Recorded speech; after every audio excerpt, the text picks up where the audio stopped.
ठाकुर जी एक गोपी के यहाँ पहुंच गए। गोपी से जाके कहने लगे, अरे भाभी जी कहा कर रही हो? गोपी कहने लगी, बोले दिखना है रो लाला, हलवा बना रही हूं, आज सत्यनारायण भगवान की पूजा करूंगी। ठाकुर जी बोले, सत्यनारायण भगवान कौन है? बोले जय जय हैं। ठाकुर जी बोले, सबसे बड़े जय जय तो हम हैं, हमते बड़ो जय जय कौन सो आगे हो? अरे भाभी हमारी पूजा करे कर तो कुछ सारे फल मिल जाएंगे जितने तू चाहेगी, हम ही सबसे बड़े जय जय हैं। तो बेचारी गोपी ने ऐसे ही एक प्रेम पूर्वक भाव पूर्वक हल्का सा ठाकुर जी के गाल पे ऐसे हाथ रख दिया। बोले चल बाबरे, मुंह तो धोवे ना है, तू जय जय बनेगो, चल जा यहाँ ते नहा धो के आ, फिर आइयो हमारे सत्यनारायण भगवान की पूजा में। ठाकुर जी ने गाल पे हाथ रखा। बोले भाभी जी तुमने ना असली जय जय का अपमान किया है, तुमको भोगना पड़ेगा। ठाकुर जी निकल करके गए। अब तो उनको यही लग रही है मन में कि कैसे बदला ले मैं। तो बाहर कुत्ते के 2 पिल्ले सोए थे। ठाकुर जी ने दोनों को अपनी गोद में उठाया और चुपके से उसी गोपी के घर में गए। मंदिर में सत्यनारायण भगवान सिंहासन पर बैठे थे। ठाकुर जी का ही रूप है सत्यनारायण। बोले चलो हटो यहाँ से, उठा के उस साइड में कर दिया, 2 पिल्ला बैठा दिए सिंहासन पे। और जाते जाते कह गए, अरे भाभी सुनो, ने अपने सत्यनारायण भगवान को दर्शन कर लियो। गोपी दौड़ी, महाराज क्या हो गया? जाकर के देखा तो महाराज परमानंद दास को ठाकुर लायो पिल्ला घेर। तो ऐसे ऐसे ये जो अष्ट सखाओं के पद हैं ना, इनको आप साधारण मत समझिएगा। श्रीमद् वल्लभाचार्य जी महाराज ने जिसको भी अंगीकार किया, ये आचार्य परंपरा जो हमारे पूर्वजों की रही है, इनकी कृपा ऐसी होती थी कि पहले गुरु दीक्षा आज जैसी नहीं होती थी। आज तो गुरुजी चाहते हैं कि मेरे चेला बहुत सारे हो जाएं, मेरे फॉलोअर्स खूब हो जाएं।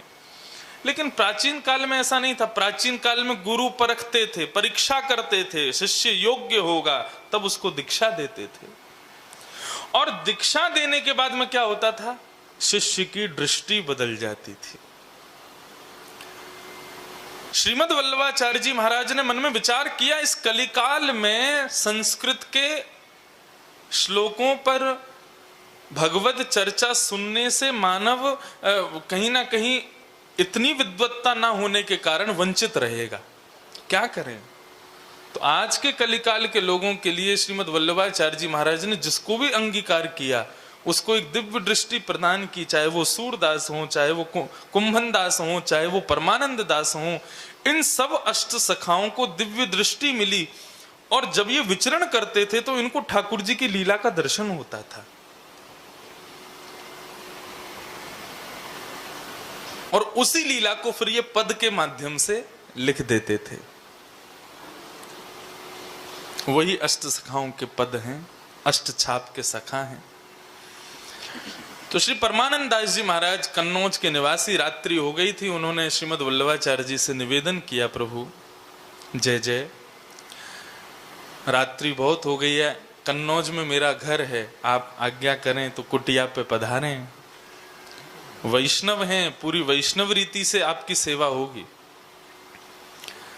आज के 10 लक्षणों में जो जो लक्षण आएंगे उनमें इस बात का मैं प्रतिपादन करूंगा कि अन्न जल इनसे भी मन में विकार उत्पन्न हो जाते हैं। इसलिए कई श्रेष्ठ संत जो होते हैं वो सबके यहां भोजन नहीं करते। एक महात्मा तो हमारे ब्रज में ऐसे हैं, वो किसी के भी घर में भोजन के लिए उनको बुलाया जाए तो वो पहले दही मंगाते हैं, दही लाओ अपने घर की, बाहर बाजार की नहीं, घर की लाओ। और वो दही का 1 चम्मच चखेंगे, उससे वो निर्णय करते हैं कि यहां खाना चाहिए कि नहीं। उनको दही से पता चलता है कि यहां पर सात्विकता कितनी है। और कोई और नहीं है, परम पूजनीय प्रातस्मरणीय श्री रमन रीति वाले पूज्य श्री गुरु शरणानंद जी महाराज। वो पहले दही को चखते हैं और दही चख कर के फिर निर्णय करते हैं कि यहां मुझे प्रसाद पाना चाहिए कि नहीं। वे समझ जाते हैं कि रसोई घर में कितनी पवित्रता है। घर वैष्णवता लानी है, घर में यदि चाहते हैं कि हमारे बालक भी भक्त, हमारा पूरा परिवार भक्त बने, हम सब। तो अपनी घर में भक्ति का प्रवेश सबसे पहले रसोई घर में करो। ठाकुर जी को भोजन अति प्रिय है। राग, भोग, श्रृंगार, 3 वस्तु प्रिय हैं ठाकुर जी को। आप श्रृंगार नहीं कर सकते, आप राग रागनी नहीं गा सकते, क्यों? राग वही गाएगा जिसके पास कंठ हो, श्रृंगार वही करेगा जिसके पास कला हो। लेकिन भोग तो सबके यहां बनता है, भोजन के बिना तो कोई भी नहीं रहता। तो इसलिए भोग की सेवा, यानी कि अपनी रसोई घर को अत्यंत शुद्ध कर लो। तो प्राचीन काल के संत हर जगह भोजन नहीं करते थे, बहुत गिने चुने स्थानों पर ही जाते थे। तो श्रीमद् वल्लभाचार्य जी महाराज श्री परमानंद दास जी के यहाँ पहुंच गए। भोजन आदि से निवृत्त होने के बाद में बैठे थे और परमानंद जी दास जी से कहने लगे, परमानंद जी कोई पद सुनाओ। परमानंद जी जानबूझ करके विरह के पद नहीं गाते थे, क्योंकि वे जानते थे कि इसको सुनने की क्षमता नहीं है किसी में। लेकिन आज परमानंद दास जी को लगा कि बिल्कुल सब शांत है, कोई ऐसी दिक्कत नहीं है, विरह का पद गा भी दिया जाए, विरह हो भी जाए तो कोई दिक्कत नहीं, रात ही तो काटनी है, विरह में कट जाएगी। और उन्होंने श्रीमद् वल्लभाचार्य जी के सामने विरह का पद गाया। हरि तेरी लीला की सुधिया में, हरि तेरी लीला की सुधिया में। हे हरि, सुधि कहते हैं तेरी लीला की याद आवे, तेरी लीला की सुध आवे। अब जैसे ही नीचे चरण पकड़ करके बैठे थे वल्लभाचार्य जी के, और ये पद गाना परमानंद दास जी ने शुरू किया, वल्लभाचार्य जी के नेत्र बंद हो गए। वल्लभाचार्य जी कौन है?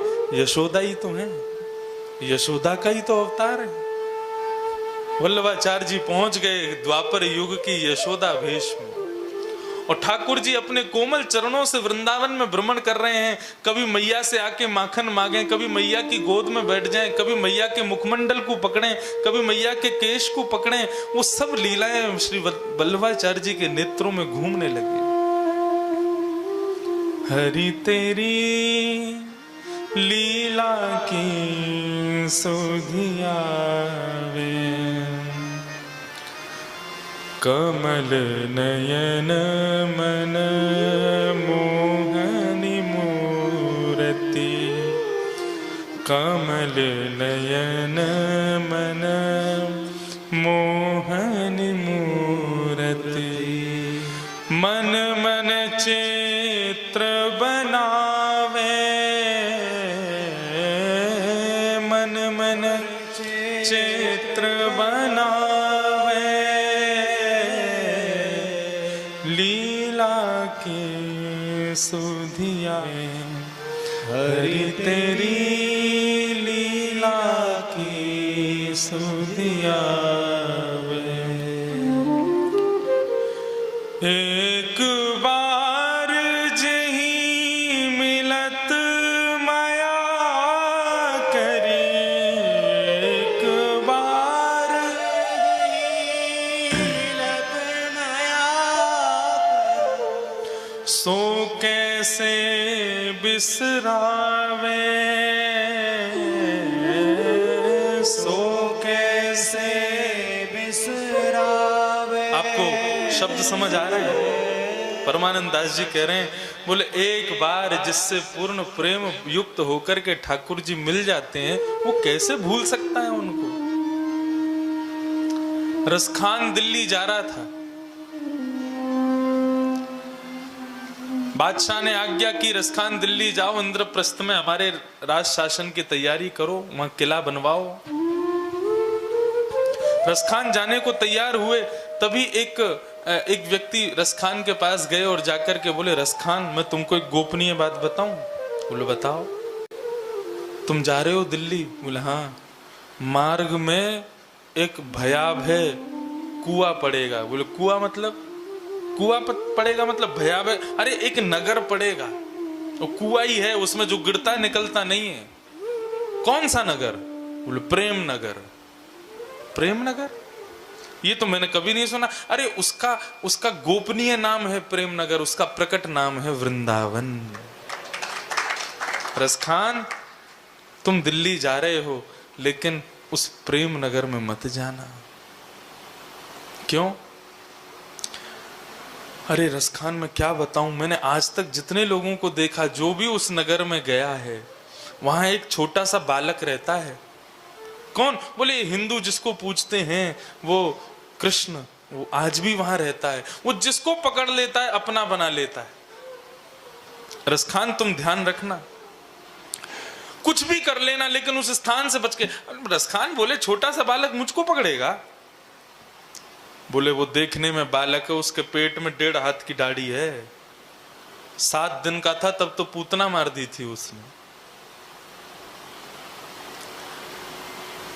रसखान बोले पहचानूंगा कैसे? बैठा बैठा रसखान उससे एक एक शब्द पूछ रहा है। बोले उसके ऐसे कमल नेत्र हैं, सुंदर मुस्कान है, सांवला स्वरूप है, पीली पीतांबरी पहनता है, गले में सुंदर माला धारण करता है, एक कान में एक ही कुंडल पहनता है। ठाकुर जी और बलराम जी दोनों के लिए आया है कि दोनों एक ही कुंडल पहनते हैं। कुंडल मेरी तरह नहीं पहनते, फूल का कुंडल पहनते। जैसे कोई फूल तोड़ के यहाँ कान में लगा लेते हैं ना, ऊपर इधर की तरफ ठाकुर जी उसको लगा ले, एक कुंडल। तो एक ही कुंडल क्यों पहनते हैं?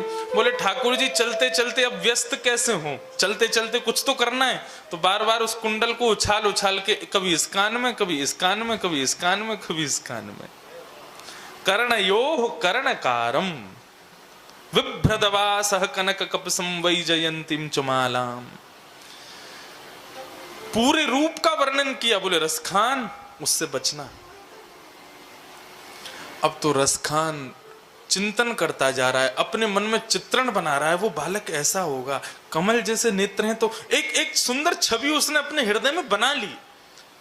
और रसखान बार बार नेत्र बंद करके देखता है, ये इतना कोमल है, इतना सुंदर है, इतना इतना इतना चंचल है, ये मुझे कैसे पकड़ेगा? अरे मैं इतना बलवान, कठोर, विशाल, ये नन्हा सा बालक कैसे पकड़ेगा? और इसी विचार को करता करता जैसे ही जाने लगा, सैनिकों ने सतर्क कर दिया। बोले महाराज सावधान। बोले बताओ क्या हुआ? बोले वही नगर आ गया है। कौन सा? वृंदावन। अब जैसे जैसे वृंदावन के समीप पहुंचे, रसखान की धड़कनें बढ़े। कभी इधर देखे आ तो नहीं जाएगा, कभी इधर देखे यहां से तो नहीं आ जाएगा। पीछे सैनिकों को खड़ा कर दे रहा है। बोले मेरे सब चारों तरफ खड़े होकर के चलो, कहीं से भी आ नहीं जावे। ऐसी घबराहट में वृंदावन से निकल रहा है। ठाकुर जी छोड़ देंगे उसको? वृंदावन की सीमा के बगल से निकलने लगा और जैसी सीमा के पास आया, रसखान बोला सब सुरक्षित हैं? बोले हाँ सब सुरक्षित हैं, कोई नहीं आया। बोले अरे वो भी बड़ी बड़ी बातें कर रहा था, ऐसे करता है, ऐसे कुछ नहीं हुआ, सब तो ठीक है। जब वृंदावन की सीमा तक आ गए तो अंदर चल ही लेते, देख ही लेते हैं, क्या बुराई है उसमें, हम भी तो देखें कौन है। रसखान चारों तरफ से सैनिकों की घेराबंदी में वृंदावन में प्रवेश कर रहा है, कहीं वो बालक ना आ जाए। देखते ही देखते देखते ही वृंदावन की ऐसी खुमारी चढ़ी, भगवान ने केवल एक ऐसा जाल बिछाया वृंदावन में कि जितने सैनिक रसखान को घेर के चल रहे थे, धीरे धीरे सब अपनी सुध खो गए। कोई किसी गली में चला गया, कोई किसी गली में चला गया, कोई किसी गली में, और एक स्थिति ऐसी आई, अकेला रसखान चल रहा है। रसखान देखता है चारों तरफ एक भी सैनिक नहीं, घबरा जाता है। बोले अरे कहीं आ तो नहीं जाएगा, कहीं अरे कहाँ हो, सबके नाम पुकारता है लेकिन कोई भी नहीं मिलता। अकेला रसखान पूरे ब्रजमंडल में, वृंदावन में भ्रमण कर रहा है। धीरे धीरे चरण बढ़ा रहा है। गली कोई आती है तो पहले झांक करके देखता है यहाँ खड़ा तो नहीं है। इतना बचेगा तो कभी नहीं बच पाएगा। इतना भयभीत होकर के रसखान जब आगे आगे बढ़ने लगा, तभी उसको नूपुरों की आवाज आने लगी, चंदन की सुगंधी आने लगी, माला के पुष्पों की सुगंधी उसके रोम रोम को प्रफुल्लित करने लगी। रसखान को अनुभव हुआ कि कोई तो मेरे पीछे खड़ा है। भयभीत हृदय से रसखान के पूरे शरीर में कंपन होने लगा। जैसे ही पीछे मुड़कर के देखा, त्रिभंग लली श्री राधा रमन लाल उसके सामने खड़े हुए। और रसखान के केवल थोड़ी पर जाकर के अपनी 3 उंगलियों से ठाकुर जी ने स्पर्श मात्र किया है। उनकी रूप माधुरी, उनके सुंदर चंचल नयन, चारु चरण, ऐसी सुंदर चितवन को देख करके रसखान वहीं मूर्छित होकर के गिर गया। कि गोपियां विरह भाव से कातर होकर के ब्रजमंडल में कृष्ण को ढूंढ रही थीं, ऐसे ही अब रसखान डर नहीं रहा, अब खोज रहा है कहां है।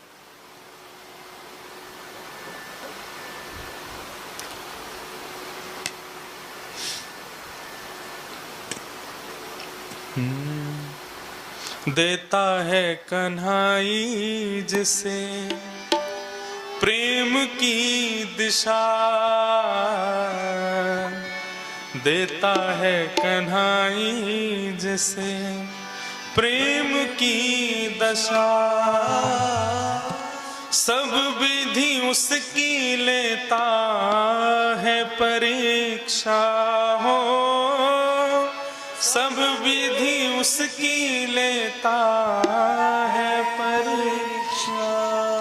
कभी निकट बुलाए, कभी निकट बुलाए, कभी दूरियां बढ़ाए, कभी दूरियां बढ़ाए। छलिया हाथ नहीं आए कान्हा, हाथ नहीं आए हमें, श्याम ना मिला हमें, श्याम ना मिला हमें, श्याम ना मिला हमें, श्याम ना मिला।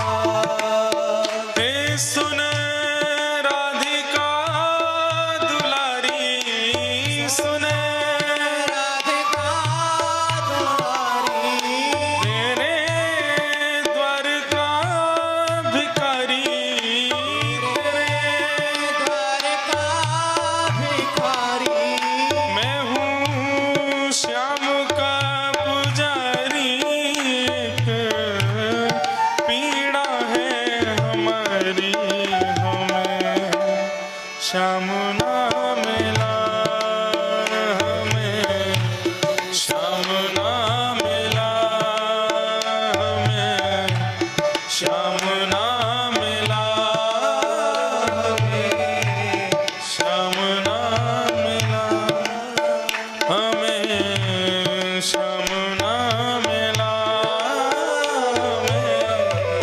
श्याम ना मिला हमें, श्याम ना मिला हमें, श्याम ना मिला। रसखान खोजते रहते हैं, रुदन करते रहते हैं, यमुना में स्नान करते हैं, ब्रजरज लपेट लेते हैं। रसखान जब चलते थे वृंदावन में तो लोग तो एक कंठी की माला पहनते हैं, लेकिन रसखान पूरी तुलसियों की कंठी की मालाओं से शरीर को ढक करके वृंदावन में घूमते थे। कोई पूछता था, रसखान एक तुलसी की माला काम कर सकती है, तुम इतनी माला क्यों पहनते हो? रसखान कहते थे कि तुम तो फिर भी पवित्र हो, पवित्र कुल से हो, खानदान से हो, लेकिन मैं तो म्लेच्छ परिवार में जन्म लेने वाला व्यक्ति हूं। मुझे एक तुलसी की माला से वो काम नहीं हो पाएगा। मैं तो पूरे दिन तुलसी की मालाओं में खुद को ढक करके रखूं, तभी ठाकुर जी कृपा करेंगे। बादशाह ने एक दिन आकर के वृंदावन में देख लिया, आकर के रसखान से कहा, रसखान तुम हमारे महामंत्री हो, आदि आदि। रसखान बोला, मेरी याददाश्त चली गई, मुझे कुछ याद नहीं है। तुम कौन हो, मैं कौन हूं, मैं कहाँ का मंत्री, तुम कहाँ के राजा, मुझे कुछ नहीं पता। मुझे बस एक ही बात पता है, वृंदावन के राजा दो, श्याम राधिका रानी। बस 2 ही राजा रानी हैं, या तो राधिका रानी है या श्याम राजा हैं। तुम कहाँ के राजा भैया, मुझे कुछ नहीं पता। तो वही बात कह रहे हैं, हरि तेरी लीला की सुधियावे। एक बार जेहि मिलत माया करी, सो कैसे बिसरावे, सो कैसे बिसरावे। एक बार जो मिल लेता है वो कैसे भूल सकता है आपको? भगवान बोले क्यों, ऐसा क्या है मुझ में? मुख मुस्कान बंक अलकावली, मुख मुस्कान बंक अलकावली, चाल मनोहर भावे, चाल मनोहर भावे भावे, लीला की सुधियावे। हरि हरि तेरी लीला की सुधियावे।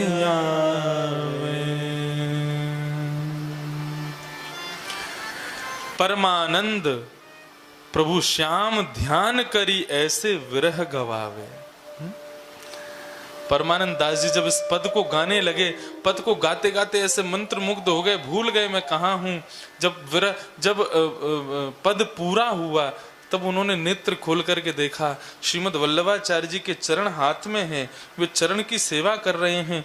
जैसे ही श्रीमद् वल्लभाचार्य जी को देखा तो अचेत अवस्था में श्रीमद् वल्लभाचार्य जी मूर्छित होकर के पड़े हैं।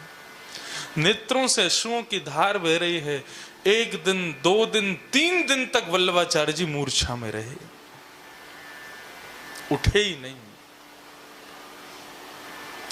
और 3 दिन बाद जब मूर्छा टूटी है,